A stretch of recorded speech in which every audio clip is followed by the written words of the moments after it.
광주 MBC 아침 종합 뉴스.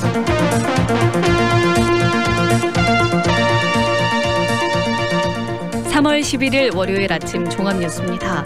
고 조비오 신부의 명예를 훼손한 혐의로 기소된 전두환 씨가 오늘 광주에서 열리는 재판에 출석합니다.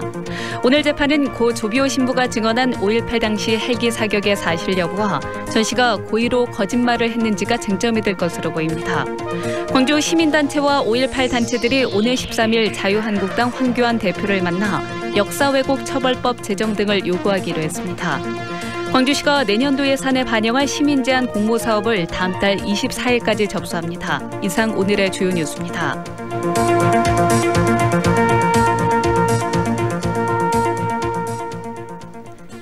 오늘 광주에서 열리는 전두환 씨 재판은 2년 전 출관된 전 씨의 회고록에서 시작됐습니다. 5.18 때 계엄군이 시민들을 향해 헬기 사격을 했는지 여부와 사격이 있었다면 전 씨가 이를 알고도 일부러 허위 사실을 회고록에 썼는지가 재판의 쟁점이 될 것으로 보입니다. 김철원 기자가 보도합니다. 1989년 국회에서 열린 광주 청문회에서 고 조비오 신부는 계엄군이 헬기까지 동원해 시민들에게 발포했다고 증언했습니다. 전두환 신군부가 자국민에게 총을 쏜 것도 모자라 헬기까지 동원해 잔인하게 학살에 나섰음을 보여주는 상징적인 장면이었습니다. 헬리콥터에서 고 조비오 신부입니다. 불이 반짝 한 그러니까 육안으로 볼 때는 한 1m나 정도라 될까 혹은 50cm 정도가 불이 픽 되면서.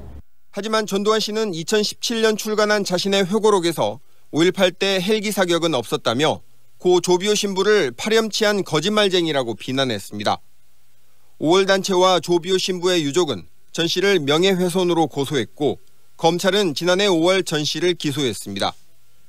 재판의 핵심 쟁점은 헬기 사격 여부와 사격이 있었다면 전 씨가 이를 알고도 일부러 허위 사실을 회고록에 썼는지입니다. 지난해 열린 민사 1심 재판에서 법원은 전 씨가 회고록에 허위 사실을 썼다며 조 신부 유족 등에게 배상하고 회고록 출판과 배포를 금지시켰습니다.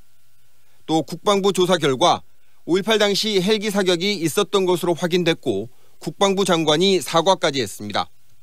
국민과 송영무 국방부 장관입니다. 진심으로 위로와 사과의 말씀을 드립니다. 하지만 전 씨 측은 지난해 민사 재판에서 의견을 표현한 것일 뿐 고의성이 없었다고 항변했습니다. 이번 형사 재판에서도 고의성이 있었다는 검찰과 이를 부인할 것으로 예상되는 전 씨 측의 주장이 팽팽히 맞설 것으로 보입니다. MBC 뉴스 김철원입니다. 5월 단체들은 전두환 씨 법정 출두에 대해 감정적인 대응을 자제하고 차분하고 냉정하게 지켜볼 예정입니다. 5월 단체들은 전 씨의 사죄가 먼저라면서도 재판이 원활하게 진행될 수 있도록 법원 안에서 관계자의 통제에 최대한 협조한다는 입장입니다. 또 전 씨의 차량이 지나갈 것으로 예상되는 법원 사거리에서 법원까지 전 씨를 비판하는 인간 띄기 퍼포먼스를 벌일 계획입니다. 5.18 역사 왜곡 처벌 광주운동본부가 자유한국당 황교안 대표를 만납니다. 광주운동본부 대표단은 오늘 13일 오전 11시에 국회 정론관에서 기자회견을 연 뒤 황 대표와 면담을 가질 예정입니다. 대표단은 황 대표를 만나 역사 왜곡 처벌법이 제정될 수 있도록 협조를 당부하는 한편 5.18 진상조사위원을 빠른 시일 안에 다시 추천해 줄 것을 요구할 계획입니다. 광주시가 내년도 예산에 반영할 시민참여 예산제 시민제한 공모사업을 접수합니다. 대상 사업은 시민생활과 밀접하고 시민 수혜도가 높은 5억 원 이하 단년도 사업으로 온라인과 오프라인을 통해서 다음 달 24일까지 접수하면 됩니다. 접수된 시민제한 사업은 시민참여예산위원회와 시의회 심의를 거쳐 내년도 예산으로 확정됩니다.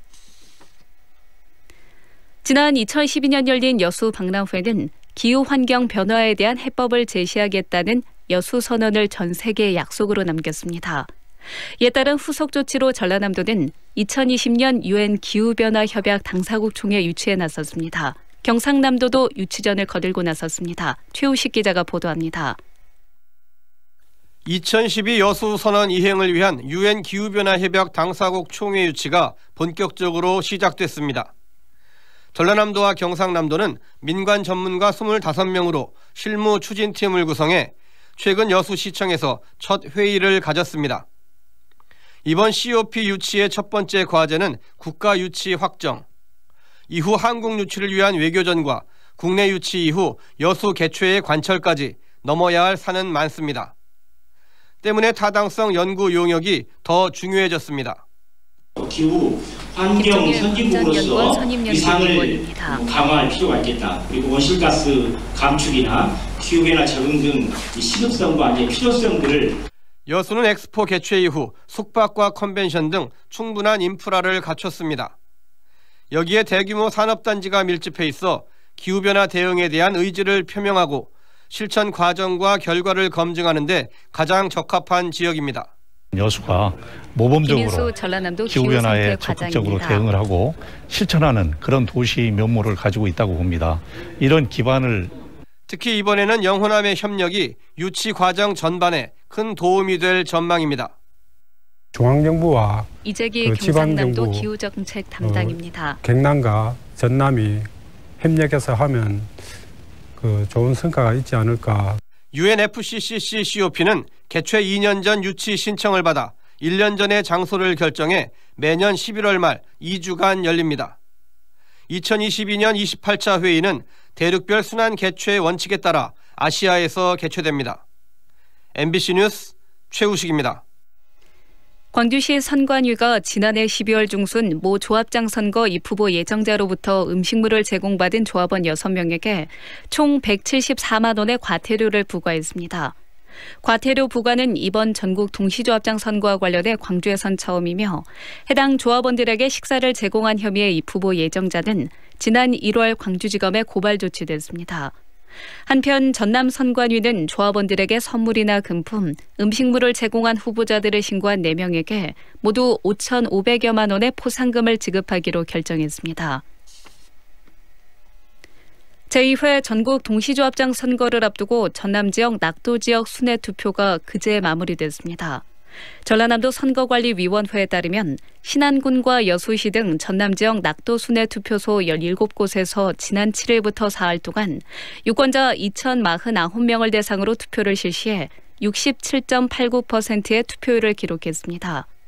오늘 13일 치러지는 제2회 동시조합장 선거와 관련해 낙도 지역 순회 투표소는 전국에서 44개가 설치됐고 이 가운데 38%가량이 전남에 집중되어 있습니다. 프로축구 광주FC가 홈 개막전에서 4대0 완승을 거두고 개막 이후 2연승을 달렸습니다. 광주FC는 광주 월드컵 경기장에서 열린 홈 개막 경기에서 펠리페 선수의 해트트릭을 앞세워 지난 시즌 2부 리그 우승팀인 아산 무궁화를 4대0으로 크게 이겼습니다. 이로써 광주FC는 개막 이후 2연승을 달렸고 특히 브라질 출신의 펠리페 선수는 2경기에서 4골 1도움을 기록하며 시즌 초반 돌풍을 주도했습니다. 광주 충장축제가 올해 10월 2일부터 닷새간 열립니다. 추억 세대 공감을 주제로 한 올해 충장축제는 7080에서 8090까지 대중문화 콘텐츠를 소재로 30대 이상에게는 추억을, 10대에서 20대에게는 새로운 경험을 선사할 예정입니다. 축제 기간 중 하루는 아시안데이로 정해서 아시아 각국의 음식과 의상 등 문화를 공유하고 축제의 하이라이트인 거리 퍼레이드에도 아시아적 가치가 포함됩니다. 광주 도시철도 2호선 사업이 올해 6월 착공을 목표로 순조롭게 진행되고 있습니다. 광주지방 현재 기온은 3도입니다. 백수진입니다. 이상으로 MBC 8시 뉴스를 마칩니다.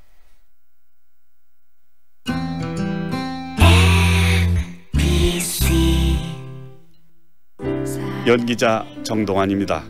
가끔 그 사람이 떠오를 때면 저도 모르게 하늘을 올려다봅니다. 누구나 그렇지요. 그리운 사람이 보고플 때면 을의 하늘을 올려다보게 되는 것. 사람이 곧 하늘이기 때문이죠. 사람을 하늘같이 섬깁니다. 스카이 장례식장. 모두가 꿈꾸던 수완의 완성. 명품 아파트 모아 엘가. 우등산 영산강 특급 조망. 지하철 2호선 예정. 신가 재개발 미래가치까지 누리는 더 큰 수완의 완성. 모아 엘가 더 수완. 3월 오픈 예정. 514-1300 해림건설. 지금 시각은 8시 10분입니다.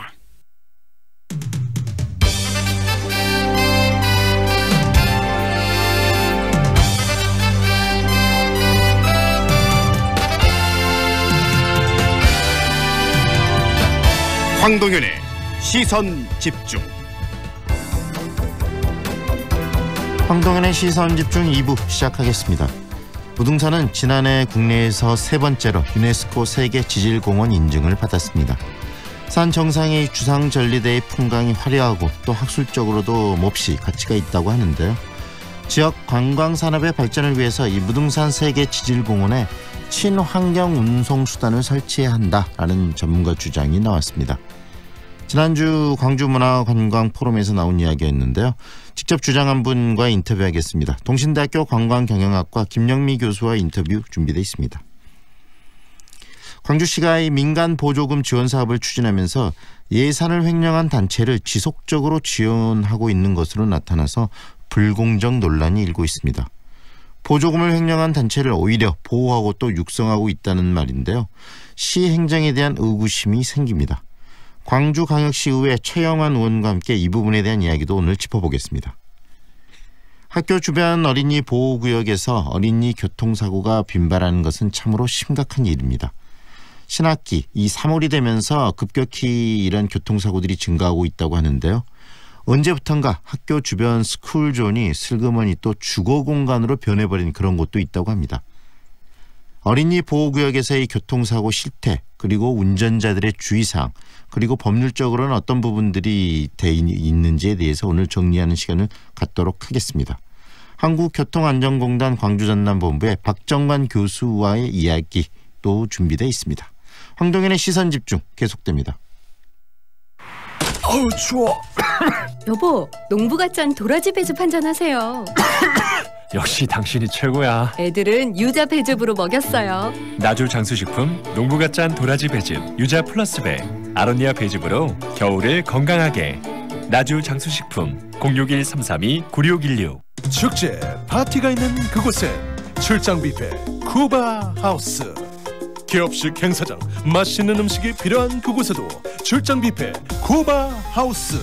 출장 뷔페 필요한 곳 전국 어디나 찾아가는 출장 뷔페 쿠바 하우스. 062-351-7711. 2년은 금방.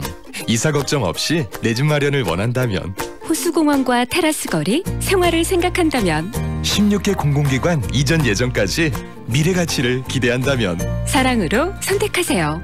광주 전남 혁신도시 사랑으로 부영. 061-337-8245 부영주택. 도곡농협 로컬푸드 개점 5주년 로컬 체험 페스티벌. 청정화순 560여 참여 농가에 살아 숨쉬는 먹거리를 만나는 곳. 3월 22일부터 31일까지 푸짐한 경품의 행운과 다양한 로컬 체험 행사가 있는 도곡농협 로컬푸드 직매장으로 오세요. 현재 광주의 기온 3도인데요. 낮 기온도 12도 선에 그치겠습니다. 하늘은 차차 흐려져 서쪽 지방을 중심으로 비가 오겠는데요. 오늘 오후부터 밤사이 5mm 미만의 비가 조금 오겠습니다. 비의 양이 워낙 적기 때문에 공기는 다소 탁해집니다. 오늘은 아침과 밤 한때 미세먼지가 일시적으로 짙어지겠는데요. 이번 주는 봄비가 자주 내리고 꽃샘추위가 밀려오면서 대기의 흐름이 원활합니다. 때문에 미세먼지는 오래가지 않겠습니다. 현재 광주의 기온은 3도, 습도는 97%입니다. 이어서 출근길 교통 상황 살펴보면 어등대로 서촌 3단 3거리에서 영광성 사거리 방향으로 교통량 꾸준히 증가하고 있고요. 서문대로 광주대 교차로에서 동성고 방면으로도 신호 대기 차량들 길게 서 있습니다. 좋은 아침, 좋은 일자리, 광주 전문 취업 어플 사랑방, 사랑망자 협찬 날씨와 교통 정보의 한아름이었습니다. 황동현의 시선집중과 함께하고 계시는 지금 시각 8시 14분 30초 막 지나고 있습니다. 지난주 광주 지역 관광의 미래발전 정책 방향을 모색하는 그런 행사가 있었는데요. 제58회 광주문화관광포럼이 바로 그 행사입니다. 이 포럼에서는 광주가 국제관광도시로 도약하기 위한 전략들을 내놨는데 그중에 하나가 무등산 지오 투어리즘 활성화 방안이라고 합니다. 이 내용을 보면 무등산 세계지질공원에 대한 친환경 운송수단을 좀 설치해서 관광객을 더 적극적으로 유치하는 게 좋지 않겠느냐라는 그런 내용을 담고 있다고 하는데요. 지역 관광 발전을 위한 무등산 접근성 향상, 그 대안을 제시한 동신대학교 관광경영학과 김영미 교수 연결해서 어떤 이야기인지 직접 들어보겠습니다. 안녕하세요, 교수님. 네, 안녕하세요. 네. 김영입니다. 네. 교수님, 지난주에 광주문화관광포럼 열린 행사라고 들었는데 어떤 자리인지 먼저 네. 소개 좀 해주세요. 네. 그 58회째 맞는 관광 포럼이었고요. 네. 그리고 이제 그 광주시가 주최하고 그리고 광주관광협회가 이제 주관을 해서 김대중 컨벤션센터에서 약 200여 분들이 이제 참석을 해서 이 포럼이 진행이 되었습니다. 그 이번에 특히 이제 그 시의성 있는 주제를 다뤄서 굉장히 큰 관심을 끌었다고 생각을 합니다. 네. 보다 이제 좀 구체적으로 말씀드리면 큰 틀에서는 올 여름 우리 이 광주 전남에 굉장히 큰 행사가 있지 않습니까? 네, 세계 수영대회. 세계 수영 선수권대 메가 이벤트인데 이걸 앞두고 우리가 그 찾아오시는 분들을 위해서 사후 관광을 어떻게 제공을 해드려야 되느냐 활성화 방안을 모색하는 자리였고 좀 더 구체적으로 말씀드리자면 이때 작년에 그 유네스코 세계 지질공원으로 인증을 받은 무등산권 자원을 좀 활용해보자. 네. 그래서 이제 그 구체적인 방안을 모색을 하고 또 시사점에 대해서도 논의하는 그런 자리였다고 말씀드릴 수 있겠습니다. 상당히 구체적이고 여러 가지 뭐 논의들도 이야기되고 또 대안들도 나왔을 것 같은데요. 교수님께서 꺼내놓으신 이야기가 바로 이 무등산 세계 지질공원의 친환경 운송 수단을 좀 더 적극적으로 도입해보자라는 내용을 꺼내놓으신 걸로 들었거든요. 네, 맞습니다. 정확히 핵심을 짚어주셨습니다. 어떤 내용인지 좀 듣고 싶습니다. 지금 세계 지질공원이 그 여러 가치가 있는 건 사실이고 또 이걸 어떻게 관광 자원으로 활성화시킬 것인가에 대한 고민도 많은데 친환경 운송 수단을 어떤 식으로 활용하자는 의미죠? 우선은 제가 이제 저희 무등산 세계 지질공원이 왜 광주 관광의 대안이라고 생각을 하는지에 대해서 좀 간략하게 말씀드리고 지금 그 무등산에 어떻게 보면은 개선이 필요한 부분 말씀드리면서 이제 결론적으로 이제 친환경 차량 운행이 바람직하다 여기까지 이제 좀 시간을 가지고 제가 이제 말씀드리도록 하겠습니다. 그 무등산 세계 지질공원요 전 세계에 그 유일하게 지금 존재하고 있는 산 정상에 주상절리대가 있는 그런 자연유산이거든요. 그래서 뭐 우리 광주 시민들도 무등산에 올라가서 어쩜 저렇게 생긴 바위가 산 정상 근처에 있을 수 있지라고 반문하면서 또 감탄을 하시잖아요. 그래서 이 자연 자원이 대중적인 관심을 끄는 것은 물론이고 또 전 세계 이 분야 전문가들을 충분히 이곳으로 불러들일 수 있는 그런 꽤 매력적인 관광 자원이라는 그런 생각입니다. 그래서 우리가 이참에 광주를 관광 도시로 육성시키는 데 있어서 이제 이 무등산을 좀 활용을 했으면 좋겠다라는 것이 이제 저희 취지고요. 그런데 그런 많은 관광객들을 무등산의 주상절리대 잘 아시겠지만 터석대, 입석대를 지금 말씀드리는 겁니다. 이곳으로 접근을 용이하게 하는 것이 굉장히 중요한데 지금 한번 실태를 좀 살펴보면요. 걸어서 올라가셔야 됩니다. 그래서 이제 원효사라든지 또 증신사에서 출발을 해서 지금 이제 서석대까지 도착을 하는데 약 2시간 정도가 소요가 돼요. 빨리 올라가시는 분들은 1시간, 1시간 반 정도 걸리실 수도 있겠지만요. 만약에 이렇다면 좀 신체적으로 어떤 그 약자라든지 또 젊은 층 같은 경우에는 이렇게 올라가기가 쉽지가 않을 것 같습니다. 그래서 이제 제가 주장하는 것은 다른 여타 세계 명산이나 또 세계 지질공원에서도 지금 도입을 하고 있는 차량 내지는 탈 것, 운송 수단을 좀 도입을 해보자. 그리고 이제 좀 더 자세히 들여다보면 이곳에 그 도로가 지금 하나 나 있어요. 이제 왜 그렇다면 이제 여기 산에 이렇게 도로가 나 있는가?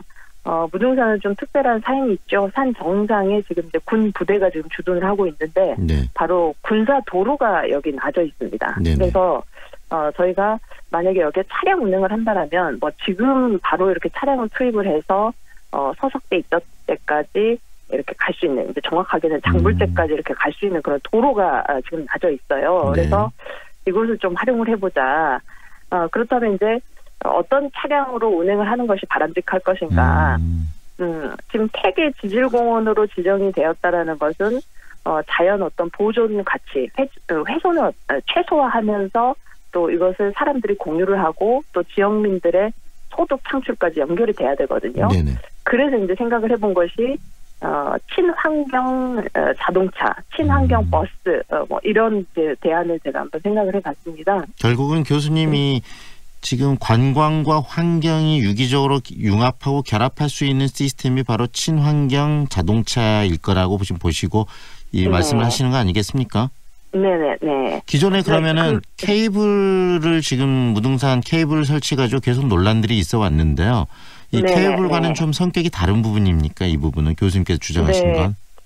저도 지금 이제 이 포럼에서 이 발제를 준비하면서 과거에 어떠한 논의들이 있어 왔는가를 살펴보니까 케이블카 설치에 대한 주장이 있었고 또 한편에서는 굉장히 큰 그 반대가 있었던 걸로 알고 있어요. 그런데 이 케이블카 설치는 좀 제 입장에서도 문제가 있을 것 같습니다. 우선은 그 무등산 지하에 지금 주상전리가 분포를 하고 있는 것으로 알고 있습니다. 그래서 만약에 케이블카를 운행을 한다 할 때 케이블카 축을 설치를 해야 되는데 이곳을 이제 뚫어야 되거든요. 그렇다면 훼손이 불가피하다. 그래서 유네스코 세계지질공원 인증이 지금 4년마다 갱신을 하도록 되어 있는데 앞으로 남은 3년 이후에 우리가 과연 갱신을 받을 수 있을까? 이 부분에 대한 문제 그리고 이제 환경 훼손에 대한 문제 이것 때문에 이것은 적절치 못한 대안이다라는 생각이 들고 두 번째는 지금 뭐 그야말로 전 세계적으로 또 국내에서도 케이블카 전성시대입니다. 그렇기 때문에 이것 자체가 어떤 탈 것으로 큰 매력을 주느냐 그 부분에서도 저는 관광 전공자로서 좀 의구심이 있다. 해서 환경 친화적이면서 접근성을 용이하게 할 수 있는 대안으로 이제 저는 친환경차가 가장 바람직하지 않겠냐라는 이제 그런 주장을 하고 있는 것이죠. 친환경차를 좀 더 구체적으로 이야기하면 뭐 전기 자동차를 의미하시는 겁니까? 아니면?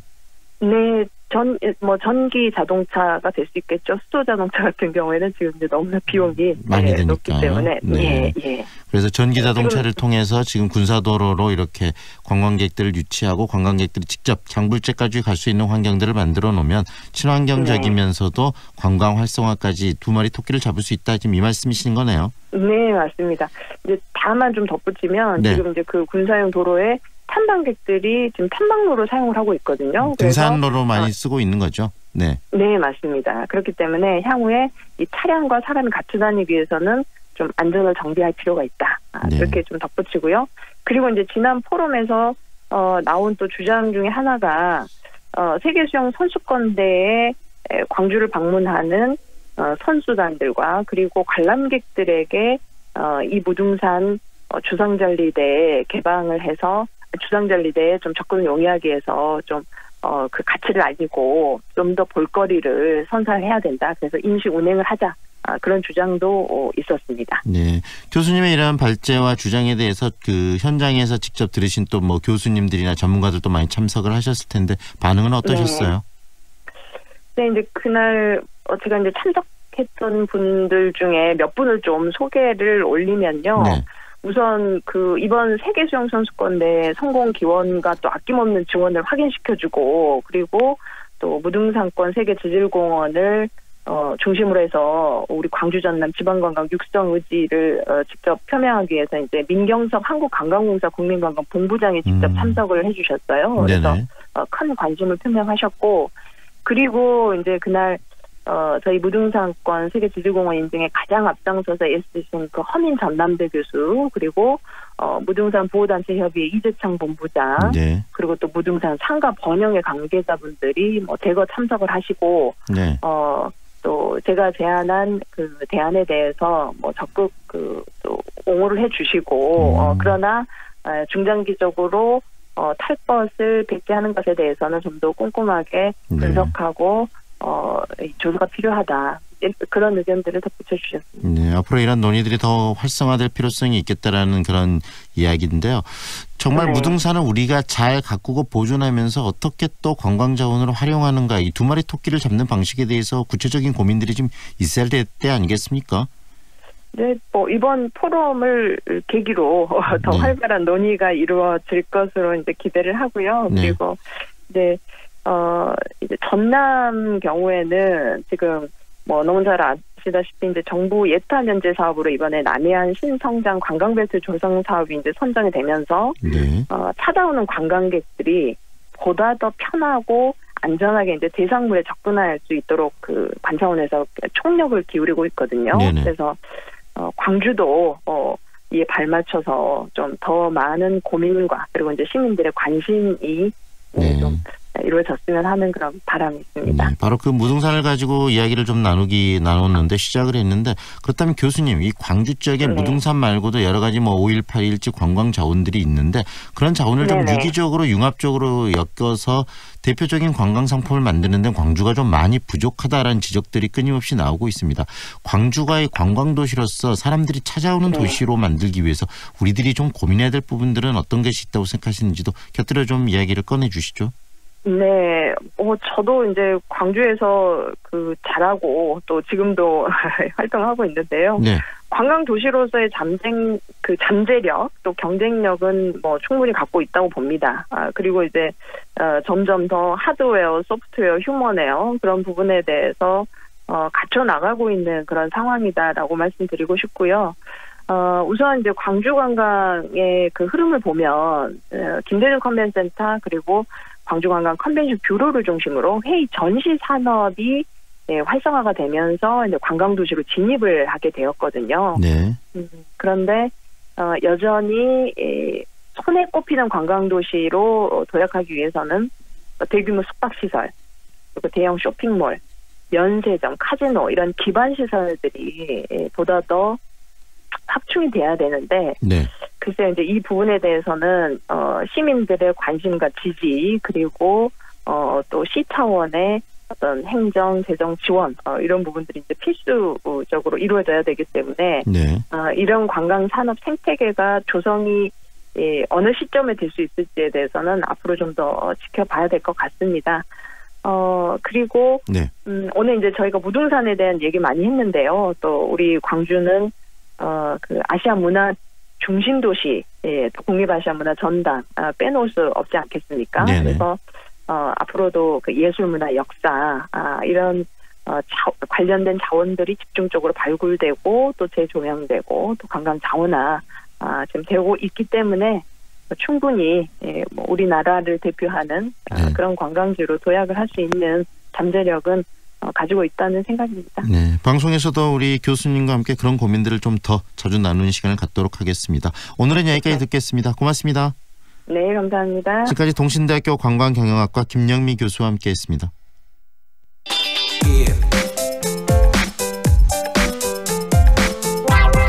광주시 행정의 불공정 논란이 일고 있는데요.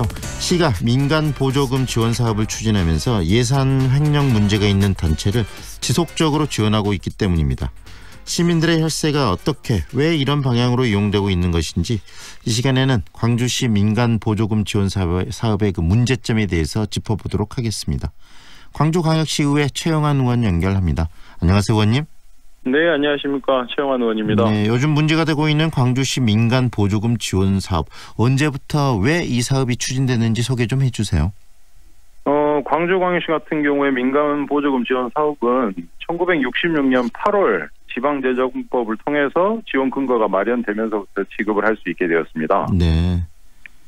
구체적으로 어떤 방식으로 지금 지원 사업을 하고 있습니까, 광주시는? 우선 선정 방식 같은 경우에는 담당 사업부서 요구가 있는 다음에 지방보조금 심의위원회 심의 이후 예산부서에서 검토를 하고 그 다음에 마지막으로 저희 시의회 심의 후에 확정이 될 수 있습니다. 네, 선정되는 단체들을 뽑는 기준이 있겠죠? 그럼요. 우선 행정안전부에서 정해놓은 지방보조금 관리 기준에 따라서 이제 단체들이 선정이 되는데요. 네. 뭐 법령 또는 조례에서 정한 지방자치단체의 사무와 관련한 사업비 뭐 이런 식으로 해서 결국에는 지방보조금 심의위원회 심의를 거친 범위에서 선정을 하고 있습니다. 예, 심의위원회 심의까지 거치고 나중에 또 의회까지 통과하는 그런 절차. 뭐 간단한 절차는 아니고 복잡하면서 문제점들이 충분히 걸러질 절차인데도 불구하고 뭐 단체들의 지원 사업에 이 문제 있는 단체들이 이렇게 또 선정되는 사례들이 있다고 들었습니다. 그 사례들도 좀 들려주세요. 저도 보도 자료를 통해 가지고 관련 사실을 접하게 됐었습니다. 네. 우선 보조사업 추진 과정에서 지출 증빙이 좀 미비한 채로 보조금을 집행한 사례들도 있었고요. 네. 그다음 수익금 중에 일부분을 보고 누락하는 사례도 있었고 또 방금 말씀하셨다시피 몇 년간에 걸쳐서 보조금을 횡령한 사례 또한 발생되었습니다. 네. 근데 그런 사례들이 있는데 정작 중요한 것은 그런 잘못을 저지른 단체들이 지속적으로 또 그 이후에도 보조금을 지급받는다면서요.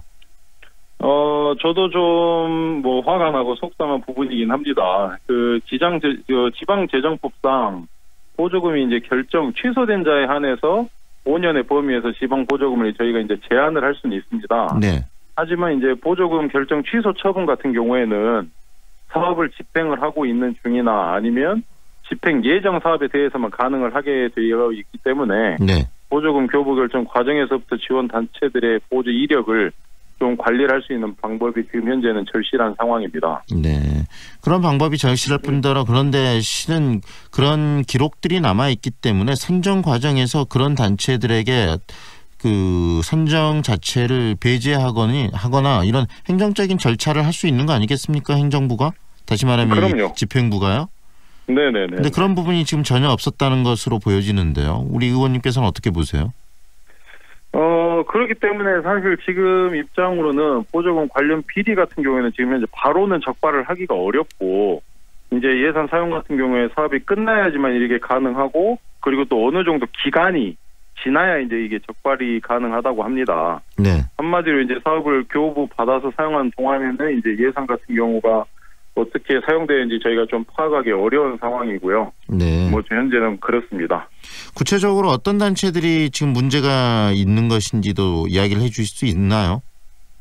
그럼요. 뭐 이미 기사에서도 다 나와 있기 때문에 네. 지금 뭐 15년 정도에 있었던 뭐 아트페어 보조 사업 같은 경우도 그랬고요. 2015년 말씀하시는 거죠? 네네네. 맞습니다. 네. 그리고 이제 작년 2018년도에도 이제 한 조합에서 그런 일들이 있었습니다. 이제 부정수급 같은 내용들이 있긴 있었습니다. 네. 아트페어 보조 사업은 광주 미협의 문제였던 건가요? 그렇습니다. 네. 그리고 그 아까 조합 이야기 하셨는데 그 조합은 지금 공해협동조합 이야기였고요. 네네, 맞습니다. 거기는 네네. 뭐 횡령으로 지금 구속돼 있는데 계속적으로 또 보조금이 지급됐다는 사례 아니겠습니까? 네네, 맞습니다. 지금 그래서 광주시에서 몇 가지 뭐 이것들을 개선하겠다. 지금 사회적으로 또 언론에서도 문제가 되니까 그런 식으로 지금 내놨는데 몇 가지 정책들을 뭐 보조금 관리 조례 뭐 개정하겠다는 이야기도 나오고 있고요. 어떤 식으로 네네, 이게 좀 변화돼야 된다고 생각하세요? 우선 제도적인 개선을 위해서는 보조금 환수랑 사업 취소, 그다음에 지방보조금 관리 규정 강화를 위해서 행정안전부에서부터 우선 지방재정법이 개정이 돼야 될 것 같고요. 네. 저희 시 같은 경우에도 작년에 신설된 감사위원회 보조금 감사팀을 통해서 보조금 관련 업무를 좀 강화를 해야 되지 않을까 싶습니다. 네. 그리고 중요한 게 이런 부분들을 행정 편의주의, 그다음에 행정의 어떤 스스로가 자정적이면서 적극적으로 행정을 하려는 그런 이 공무원들의 의식에 좀 결여, 이런 부분들도 이런 것들 지속적으로 문제가 일어나게 만드는 원인이 아닐까 싶어요. 네네. 네. 그런 부분들을 좀 이 의회 차원에서도 집중적으로 감시를 좀 해주실 필요도 앞으로 있겠다는 생각이 들고요.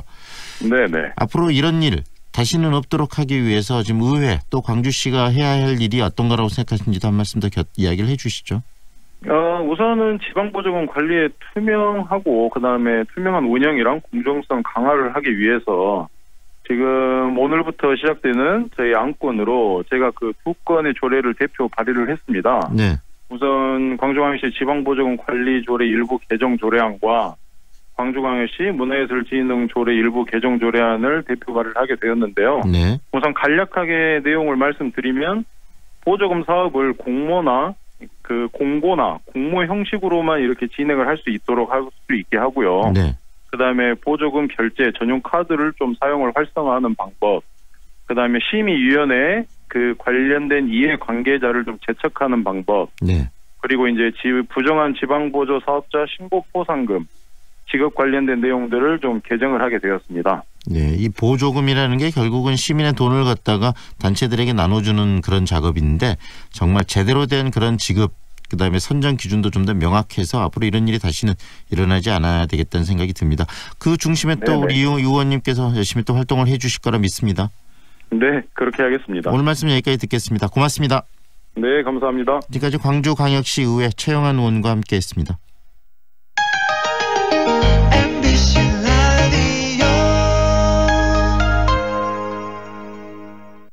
뭐해? 괜찮은 직업학교 찾고 있어. 아직 호남 직업 전문학교를 몰라? 99년부터 13년 연속 우수훈련기관. 우리 쪽 공동훈련기관으로 재직자 향상 교육도 한대. 오, 역시 정보통인데. 하나 더. 지금 호남에선 국비교육생을 모집 중이래. 우와. KTX 송정역과 상무대로의 쾌속생활. 첨단 IoT 시스템으로 품격은 올리고 명품 소형 설계로 부담을 낮춘 프리미엄 아파트의 완성. 송정 한국 아델리움 더시티 062-710-9700 한국건설. 김대리, 고혈압 당뇨 검사 받았어? 부장님, 전 30대부터 혈압약 먹고 있어요. 아, 그러면 광산구 고혈압 당뇨병 등록교육센터에 문의해봐. 등록하면 교육, 상담, 검사도 해주고 선물도 준다네. 문의 광주 952-8882 만 30대 이상 광산 구민의 하나입니다. 우리 지역 바른 먹거리를 소비자와 있는 로컬푸드 직매장이 나주 혁신도시에 찾아왔어요. 쇼핑의 즐거움, 금융점포를 갖춘 삼포농협 하나로마트 로컬푸드 직매장에서 새로운 만날 기회. 5월 오픈 예정. 나주 혁신도시 삼포농협 하나로마트와 함께할 임대사업자를 동시 모집합니다. 93.5 Feelings between the sheets. Why am I caressing my mama's fat knees? 세상을 보는 지역의 눈. 여러분은 지금 황동현의 시선 집중과 함께하고 있습니다. 새학기가 시작되는 3월은 초등학생 교통사고가 증가하는 그런 때라고 합니다. 초등학교 주변의 신입생들, 그야말로 움직이는 빨간 신호등이라고 불릴 정도인데요. 어린이 보호구역, 이른바 스쿨존에서 발생하는 어린이 교통사고 실태, 그리고 운전자가 주의할 부분에 대해서 오늘 정리를 하겠습니다. 한국교통안전공단 광주전남본부의 박정관 교수 연결합니다. 안녕하세요, 교수님. 안녕하십니까? 네, 어린이 보호구역, 이른바 스쿨존이라는 곳이 있고 또 이 스쿨존에서는 아이들의 보호를 위해서 운전자가 서행을 하게 돼 있는데, 근데 이 스쿨존에서 교통사고가 굉장히 많이 또 일어나고 있다고 합니다. 먼저 이 스쿨존이 어떤 곳인지 짚어주시겠어요?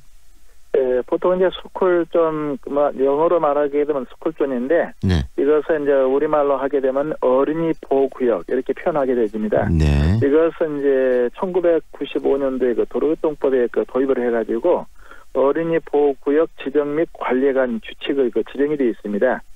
일명 이제 어린이들 사고를 그 제로하기 위해서 하는 정책인데, 네. 보통 유치원이라든가 초등학교 인근을 이 지정해가지고 학교 입구로부터 출입구 300m 또는 최고 500m까지 그 가능하고요. 네. 또 이곳에는 반드시 어린이 사고 예방하는 시설물을 설치하게 되는데, 그 중에 대표적인 것이 있다면은 속도를 30 내지 50km까지 그 감속할 수 있도록 지정하도록 되어 있습니다. 네. 만약 이러한 것을 위반했을 때에는 운전자들에게 행정처분을 그 가중한다든가, 또한 이곳에서 사고 났을 때에는 운전자들이 형사처벌할 수 있는 이런 법적인 제도입니다. 네, 형사처벌까지 가능하게 만들어놨다는 이야기는 그만큼 이 지역에서 운전자들이 절대적으로 안전을 유지하는 운전을 해라는 요구사항 아니겠습니까? 이 스쿨존이라는 의미가. 그런데 이 스쿨존에서 교통사고들이 지금 계속 일어나고 있다고 하는데, 최근 이 광주와 전남 지역 스쿨존의 교통사고 실태도 좀 어느 정도인지 소개해 주시죠. 네, 예전에 비해서는 많이 그 감소를 하고 있습니다만은 여전히 그 강주 전남 쪽에 있는 그 스쿨존에서 사고는 발생이 되고 있습니다. 네. 최근 그 3년간의 강주 전남 지역에 있는 스쿨존의 교통사고를 보면은 133건이 발생해가지고 2명의 어린이가 사망했고, 네. 148명이 부상했었습니다. 네. 쉽게 말하면 어린이 사고 자체가 발생해서 안 되는 것인데, 네. 여전히 발생하고 있다는 것은 좀 주의가 필요하다 이렇게 볼 수가 있겠습니다. 특히 사망 사고까지 있었다라는 것은 그 운전자의 주의, 안전에 대한 경각심이 정말 중요하다는 걸 다시 한번 보여주고 있는데요. 스쿨존에서 일어나는 사고 유형은 주로 어떤 것들입니까? 스쿨존에서 가장 많이 발생하고 있는 그 사고 1위가 있는데, 네. 이것은 그 스쿨존 내에 있는 그 횡단보도 사고가 58건으로 해서 43.6% 발생했고요. 네. 그리고 이 두 번째 나타났던 것은 운전자들이 안전운전 불이행을 해서 34건, 24.8%였고요. 네. 그 세 번째로 가장 많이 발생했던 것은 신호 위반, 교차로라든가 횡단보도의 그 신호를 위반해서 발생한 사고가 24건, 18.1%. 이 세 가지가 스쿨존에서 가장 많이 발생하고 있는 유형이다 이렇게 말씀을 드릴 수 있겠습니다. 가장 많이 일어나고 있는 횡단보도 사고라는 것은 구체적으로 어떻게 발생하는 사고죠? 횡단보도라는 것은 반드시 그 보행자들이 걸어가고 있는 그 지역은 절대적으로 운전자 주의를 해줘야 됩니다. 그런데 이 횡단보도가 보행자들이 사고 난다는 것은 운전자들이 횡단보도에 있는 보행자를 보호하지 않고 있다는 이런 문제가 있는데 이것은 교통사고의 가장 큰 위험 요소가 된다 볼 수 있습니다. 일단 스쿨존에서는 그럼 운전자들은 횡단보도 앞에서는 일단 정지를 해야 되는 건가요? 반드시 하셔야 됩니다. 물론 이제 그 어린이들이 없을 때는 주의하면서 통과해야 되지만 어린이들이 한 명이라도 그곳에 있게 되면은 반드시 시정지를 하셔야 됩니다. 바로 그 부분을 지키지 않아서 일어나는 사고. 그다음에 아이들은 이 주의력이나 이런 것들이 부족하기 때문에 운전자가 결국은 아이들을 다 주시하고 운전자의 안전에 대한 그 인식이 더 가장 중요한 게 이 스쿨존 아니겠습니까? 네, 그렇습니다. 왜냐하면 그 사고 예방의 주체는 아이들한테 지키라는 뜻보다도 어른들이 아니면 운전자들이 이곳에 스쿨존 내에 들어오게 되면은 무조건 어린이들 보호하는 주체이기 때문에 운전자들에게 책임이 있다고 볼 수 있습니다. 그런데 교수님, 요즘에는 이 스쿨존에 이 주차된 차량들 때문에 운전자들이 또 시야가 가려지고 그런 데서 발생하는 사고들도 굉장히 많다고 하는데 그런 부분들에 대해서는 뭐 주정차 문제 굉장히 좀 심각할 것 같아요. 그렇습니다. 보통 그 스쿨존의 그 범위 속에는 반드시 이곳에서는 그 불법 주차를 해서는 안 된다고 규정이 되어 있습니다. 왜냐하면은 불법 주차를 하게 되면은 보통 어린 아이들이 그 키가 작기 때문에 자동차로 인해서 가려지다가 지나가는 자동차에 의해서 그 교통사고 발생 상당히 많습니다. 그래서 이러한 불법 주정차에 대해서는 엄격하게 단속을 해주어서 운전자들이 시야 확보할 수 있도록 이런 것을 해줄 필요가 있겠습니다. 그리고 그 학교 앞인데 이 등하교 시 아이들을 내려주기 위해서 멈추는 차들도 굉장히 많고 또 거기서 혼잡함도 발생하고 그러는데 그런 부분들은 어떻습니까? 아이들을 내려주기 위해서 잠깐 정차하는 부분 그런 부분들은 위반 사항이 되는 겁니까? 아니면 위반 사항은 아닌 겁니까? 근데 보통 이제 그 주정차 금지 구역이라는 게 있습니다. 주차는 할 수 없고 정차가 가능한 곳도 있고요. 아예 주정차를 할 수 없는 지역도 있고 그러는데 이러한 것을 만약 주정차를 전혀 할 수 없는 곳에서 한다면 이것은 불법이고요. 주차는 하지 않되 정차는 가능하다 이런 것도 있기 때문에 이러한 것들을 구분해가지고 안내해줄 필요가 있겠고요. 특히 이제 아이들이 그 학교 다니는 그 시간대에는 가급적이면 주정차는 학교로부터 좀 약간 멀리 떨어져서 해주는 것이 아이를 보호해주는 것이다 이렇게 보시면 되겠습니다. 결국은 스쿨존에서의 교통사고는 어른들 그리고 운전자들이 그 사고를 예방하는 것은 몫이라는 말씀이 와 닿는데요. 다시 한번 여기서 정리를 한번 해보시죠. 스쿨존에서 우리들이 지켜야 될 부분들, 위반하지 않아야 될 부분들은 어떤 것들이 있고 그것을 위반했을 때는 어떤 처벌을 받게 되는지에 대해서 다시 한번 교수님 정리를 한번 해주시죠. 아무래도 이제 스쿨존에서는 크게 두 가지입니다. 이제 운전자들이 여기에서 이제 속도를 좀 줄여서 사전에 사고를 예방하는 것이 가장 큰 요인 되겠고요. 그리고 방금 말씀드렸던 것처럼 스쿨존에서는 절대 그 주차를 금지해야 되겠고요. 만약 이랬을 때에 만약 이곳에서 그 범칙금 같은 경우는 일반 도로보다 2배 이상 높게 됩니다. 예를 들면은 승용차는 그 주차했을 때에 8만 원, 승합차는 9만 원. 그리고 이제 사고 났을 때 벌점은 일반 도로에서 사고보다 2배로 높기 때문에 특히 또 형사처벌 대상이 됩니다. 그래서 이러한 것들을 좀 주의할 필요가 있겠습니다. 결국은 어른들의 주의가 중요하다. 운전자들의 주의가 중요하다. 어린이들도 그런데 이제 신학기가 시작되고 정신없이 하루하루를 보내고 있는데 아이들에 대한 안전교육도 중요한 부분일 것 같기는 해요. 그런 교육들은 어떤 식으로 시키고 계세요?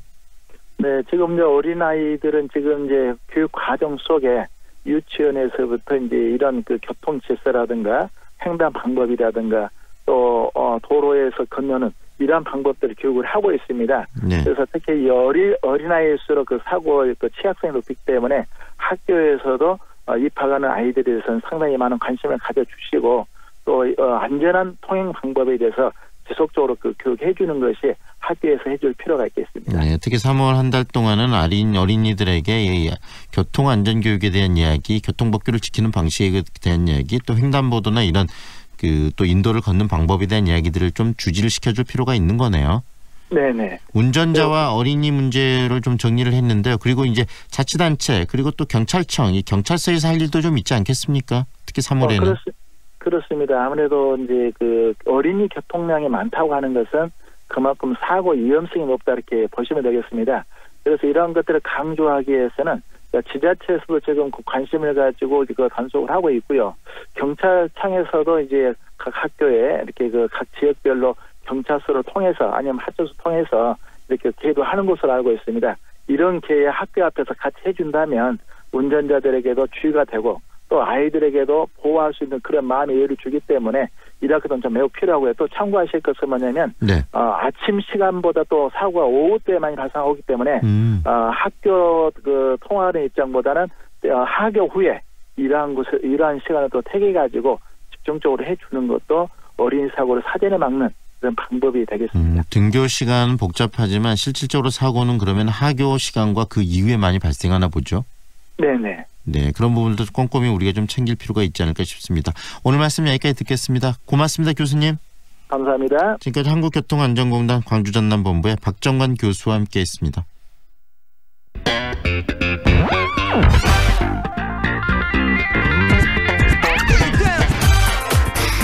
다양한 남도의 소식을 만나보는 시간이죠. 오늘은 전남 동부권 소식 정리합니다. 여수신문 박성태 국장 연결하겠습니다. 안녕하세요, 국장님.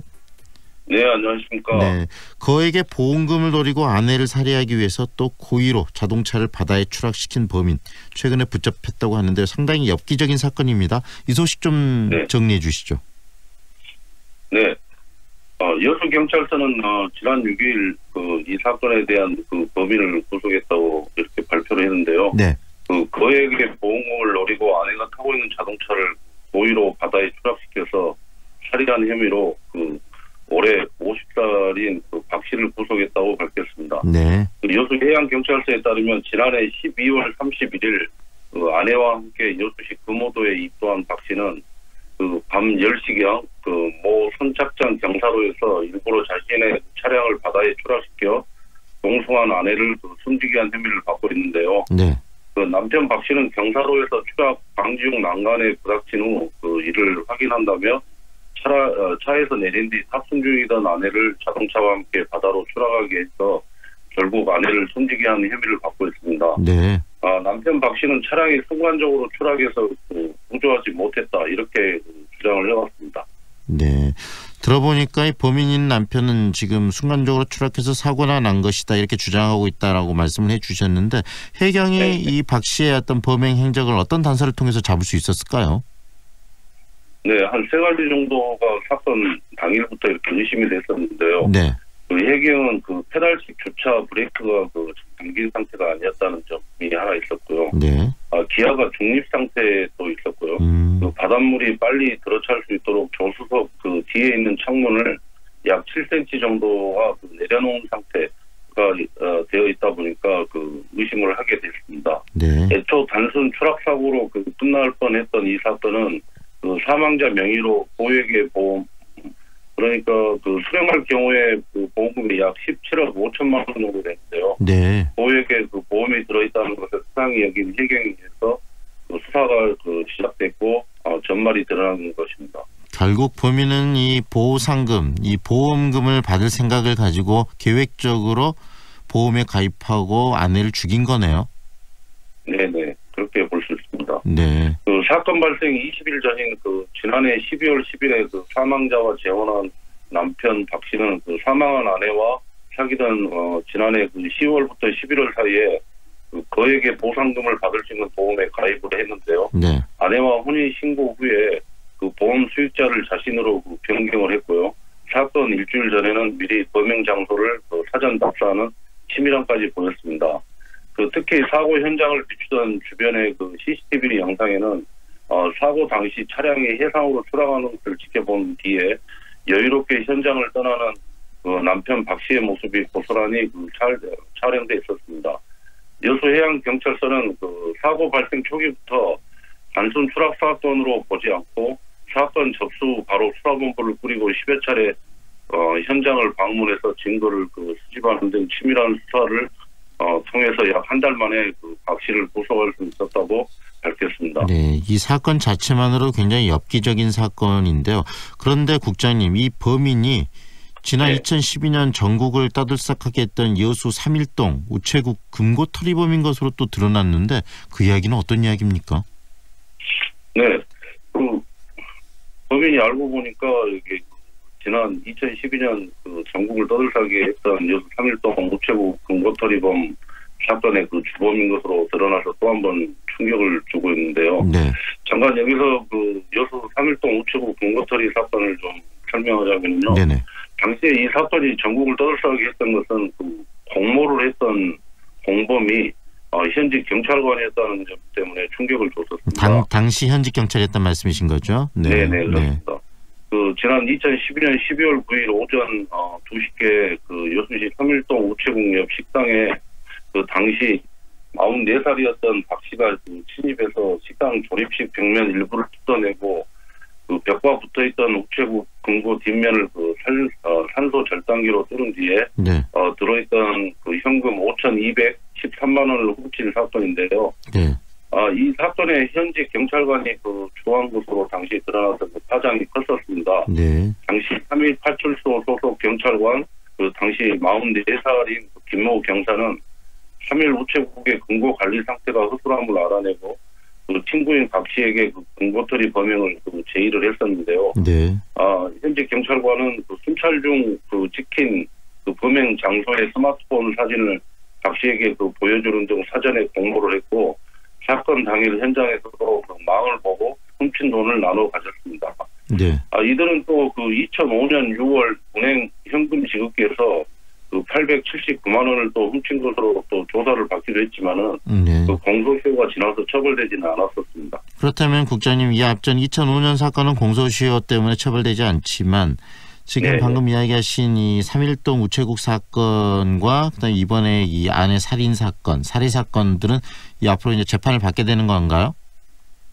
네, 그 3.1동 금고털이 그 사건은 이미 그 징역형을 살고 만기 출소를 했습니다. 네, 그 사건은 만기 출소했고 또 이번에 그럼 그 이후에 사건을 다시 살인 사건을 일으킨 거네요.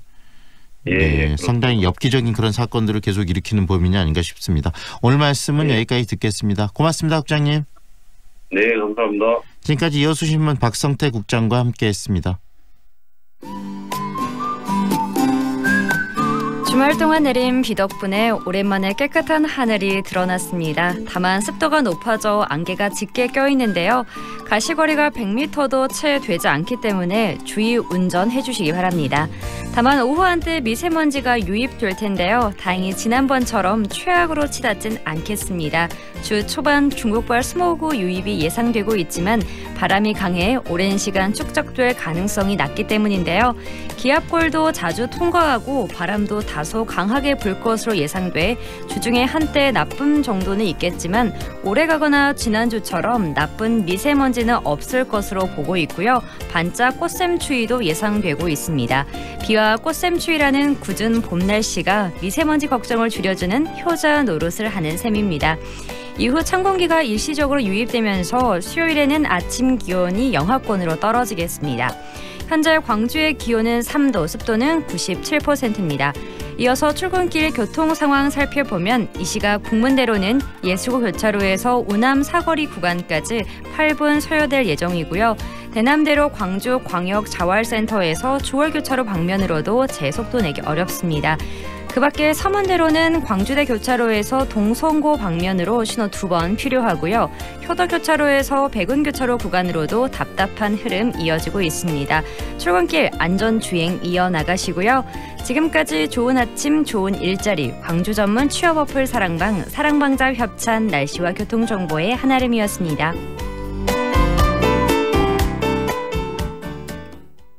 Ready for adventure days? 오직 3월 집 전차종 사륜구동 할인 그랜드 체로키 재구매 고객 최대 1,400만 원 첫 구매 고객 최대 1,200만 원 할인 추가 혜택까지. 모험을 위한 기회를 가져라. Adventure Days. Jeep. 배우 한은정입니다. 생각보다 가까운 하늘. 그 하늘을 향해 대라수가 하늘을 걷는 다리를 놓습니다. 광주의 하늘을 당신에게 선물합니다. 하늘을 이어주는 아파트. 봉선주월 대라수 어썸브릿지 광주 383-7774 대라종합건설. 3월 11일 월요일 황동현의 시선집중은 여기까지입니다. 저는 내일 아침 7시 20분 다시 청취자 여러분과 함께하겠습니다. 지금까지 구성 최은영, 박소희, 기술 박상현, 그리고 연출과 진행의 황동현이었습니다. 한 주가 시작됐습니다. 행복한 한 주 보내시고요. 그다음에 오늘 날씨가 약간 흐린 날씨인데 상쾌한 그런 한 주의 시작하시기 바랍니다.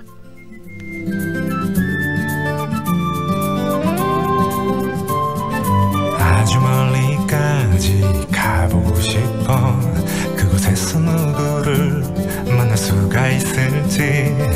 아주 높이까지 오르고 싶어. 얼마나 더 먼 곳을 바라볼 수 있을지. 작은 물병 하나, 먼지 낀 카메라, 때 묻은 지도 가방 안에 넣고서 언덕을 넘어 숲길을 헤치고 가벼운 발걸음 닿는 대로 끝없이 이어진 길을 천천히 걸어가네.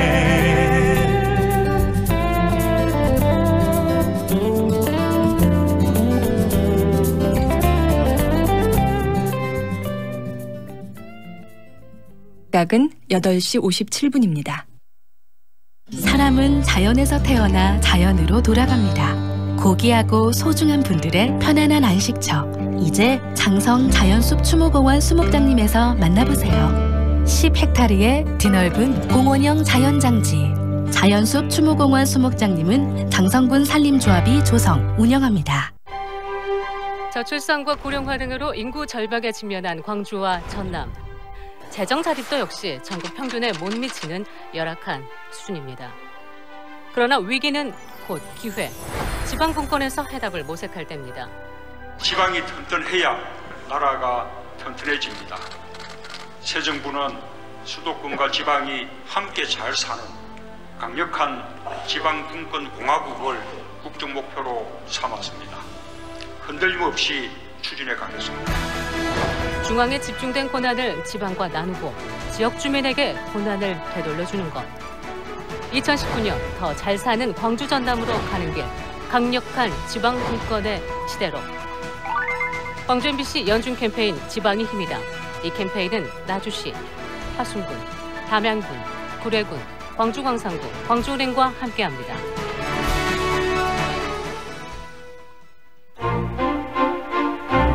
안녕하세요. 저희는 광주에서 영화를 만들고 있는 허지은이고요. 같이 만들고 있는 이경호입니다. 저희는 신기록이라는 단편 영화를 만들었고요. 각자의 폭력의 굴레에 처해 있는 두 여성이 서로 관심을 갖고 연대하는 이야기입니다. 일단 저희가 신기록을 만들었을 때는 희망과 그것을 만들어내는 용기에 대한 이야기를 하고 싶었어요. 한계가 상상력을 만든다라는 말을 들은 적이 있어요. 그 말을 듣고 나서부터는 더 긍정적으로 생각하게 되었고 신선한 영화를 만들 수 있겠다라는 생각을 하게 되었습니다. 저희가 지역에서 활동하는 다른 분들을 통해서 계속 꾸준히 활동할 수 있는 동력을 얻었듯이 여러분도 누군가에게 용기가 되어주셨으면 좋겠습니다. 광주 MBC가 청년들의 꿈을 응원합니다. 청년의 꿈을 키우는 남도 청출어람. 이 캠페인은 글로벌 공기업 한국농어촌공사와 함께합니다.